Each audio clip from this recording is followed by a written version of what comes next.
का कहर जारी है। बहुत ज़्यादा कोरोना बढ़ गया है और उसी के मद्देनज़र पिछले हफ्ते हम लोगों ने 6 दिन का लॉकडाउन लगाया था, जो कि कल सुबह 5 बजे ख़त्म हो रहा है। जिस तरह से तेज़ी से केसेस बढ़ रहे हैं दिल्ली के अंदर, उसको देखते हुए ये लॉकडाउन लगाना बहुत ज़रूरी हो गया था। ये एक तरह से आखिरी हथियार है कोरोना के से डील करने के लिए, लेकिन जिस तरह से केसेस बढ़ रहे थे ये आखिरी हथियार इस्तेमाल करना ज़रूरी हो गया था। लेकिन अभी भी कोरोना का कहर जारी है और कोरोना कम नहीं हो रहा। तो इसीलिए उसके मद्देनज़र कई लोगों के भी, जनता के बीच में भी जब हम लोगों ने बात करने की कोशिश की, सबका मत यही है कि लॉकडाउन को भी और बढ़ाना चाहिए। तो लॉकडाउन को दिल्ली के अंदर 1 हफ्ते के लिए और बढ़ाया जा रहा है, अगले सोमवार को सुबह 5 बजे तक के लिए। इस दौरान हमने देखा, लॉकडाउन के दौरान, की संक्रमण दर, पॉजिटिविटी रेट जिसको कहते हैं, ये लगभग 36-37% तक पहुंच गई। आज तक इतनी संक्रमण दर हमने दिल्ली में तो नहीं देखी, बाकी दुनिया भर में हो सकता हुई हो कहीं पे, लेकिन 36-37% तक संक्रमण दर पहुंच गई। पिछले 1-2 दिन से थोड़ी सी कम हुई है, आज 30 के नीचे आई है, 29 पॉइंट कुछ आई है। मैं ये नहीं कह रहा कि कोरोना ख़त्म होने की दिशा में जा रहा है, लेकिन ये अभी तथ्य हैं, अभी और कुछ दिन देखना पड़ेगा। हो सकता है बढ़ जाए, हो सकता है कम हो, लेकिन हम भगवान से प्रार्थना करते हैं कि कोरोना से हम लोगों को मुक्ति मिले। पिछले कुछ दिनों से हम देख रहे हैं कि दिल्ली में ऑक्सीजन की काफ़ी ज़्यादा समस्या हो रही है। दिल्ली में ऑक्सीजन की काफ़ी कमी महसूस हो रही है। हाँ, दिल्ली की इस वक्त ज़रूरत 700 टन की है और हमें केंद्र सरकार से 480 टन अलॉट हुई है। कल 10 टन और अलॉट किया केंद्र सरकार ने, 490 टन अब दिल्ली को अलॉट हुई है। लेकिन ये पूरी अलॉटमेंट भी अभी दिल्ली में नहीं आ रही है, इसका भी काफ़ी कम, एक तरह से कल 330-335 तक ही दिल्ली पहुंची है। तो 700 टन की ज़रूरत है इतने कोरोना की महामारी में, उसके मुकाबले में 330-335 ही पहुंच रही है। ये दिल्ली जो ऑक्सीजन की कमी है, दिल्ली के अंदर ऑक्सीजन पहुंच नहीं रही है, जगह जगह से जो ऑक्सीजन आनी है, ये एक बहुत बड़ा कारण है जो ऑक्सीजन की कमी जगह जगह अस्पतालों में महसूस हो रही है।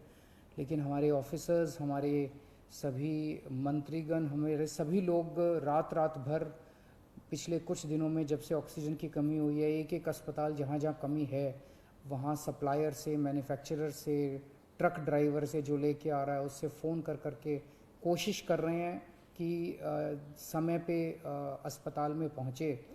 मैं ये नहीं कहूँगा कि सारी कोशिशें कामयाब रही, कई जगह फेल भी हुए हम लोग, और कई जगह हम समय पे ऑक्सीजन पहुंचाने में हमारी टीम कामयाब भी हुई।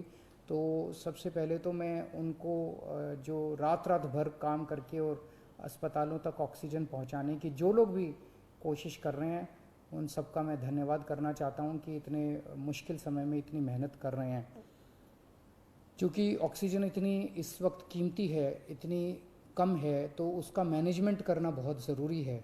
तो उसको मैनेजमेंट करने के लिए भी अब कल से ठोस कदम उठाना चालू किया। हमने एक वो पोर्टल टाइप बनाया है और ऑर्डर जारी कर दिए गए हैं, जिसमें हर 2-2 घंटे में मैन्युफैक्चरर से लेके और अस्पताल तक, एंड यूज़र तक, हर एक को 2-2 घंटे के अंदर अपनी ऑक्सीजन की पोजीशन बतानी पड़ेगी। कि मैन्युफैक्चरर को बताना पड़ेगा कि पिछले 2 घंटे के अंदर कितने ट्रक उसके निकले, सप्लायर को बताना पड़ेगा कि कितने ट्रक उसके दिल्ली के अंदर, दिल्ली की तरफ जा रहे हैं, अस्पतालों को बताना पड़ेगा कि पिछले 2 घंटे में कितनी इस्तेमाल हो गई, कितने घंटे की और बच गई। ये सारी चीज़ें ताकि दिल्ली सरकार को पता रहे कि कहाँ कमी आने वाली है। तो इसके अलावा केंद्र सरकार से काफ़ी सहयोग मिल रहा है। कल भी पूरा दिन केंद्र सरकार के अलग अलग मंत्रालयों के साथ हमारे ऑफिसर्स की टीम बैठी रही, और दोनों टीमें, केंद्र सरकार और दिल्ली सरकार, अच्छे से मिल के काम कर रही हैं और कोशिश की जा रही है कि जो भी सप्लाईज़ आने में दिक्कत हो रही है उन दिक्कतों को दूर किया जा सके। और मैं समझता हूँ कि आने वाले कुछ दिनों के अंदर ये बहुत ज़्यादा अफरा तफरी का जो आलम है ये ठीक हो जाना चाहिए। कल हम पूरी कोशिश कर रहे हैं कि जहाँ से भी, और केंद्र सरकार से तो मदद मिल रही है, और भी जहाँ से भी हम लोगों को ऑक्सीजन मिल सके, ऑक्सीजन के टैंकर मिल सके, पूरे देश से, दुनिया भर से हम पूरी कोशिश कर रहे हैं।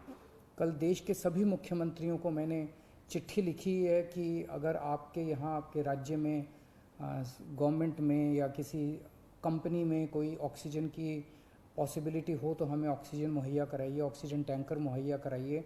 कुछ एक राज्यों के साथ बातचीत भी शुरू हुई है। जब भी कुछ कॉन्क्रीट नतीजे आएंगे मैं आपको ज़रूर बताऊंगा।